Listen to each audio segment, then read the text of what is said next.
Direct कुकरला लावून मसाले भात कसा बनवतात याची रेसिपी दाखवणार आहे। मोहरी ऍड करते, थोडासा जिरा ऍड करते, कढीपत्ता ऍड करते, बारीक चिरलेला बटाटा हे व्यवस्थित मिक्स करून घ्यायचं। उभा चिरलेला कांदा ऍड करते, उभा चिरलेला टोमॅटो ऍड करते,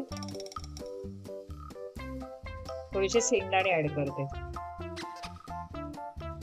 आणि हे सगळं 5 मिनिटं व्यवस्थित भाजून घेते। यात थोडंसं मीठ ऍड करते आणि मिक्स करून घेते। यात मी 1 चमचा आलं लसूण पेस्ट ऍड करते, थोडेसे यात काजूगर ऍड करते, यात मी मालवणी मसाला ऍड करते, थोडासा कांदा लसूण मसाला ऍड करते, त्यात गरम मसाला ऍड करते, धुवून घेतलेला तांदूळ ऍड करते, हे व्यवस्थित मिक्स करून घ्यायचं। चवीपुरतं मीठ ऍड करते,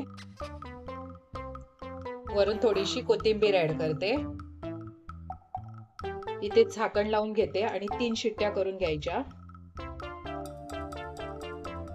मसाले भात बनून इथे रेडी आहे। ही रेसिपी तुम्हाला कशी वाटली कमेंट्स मध्ये लिहून कळवा। Thanks for watching.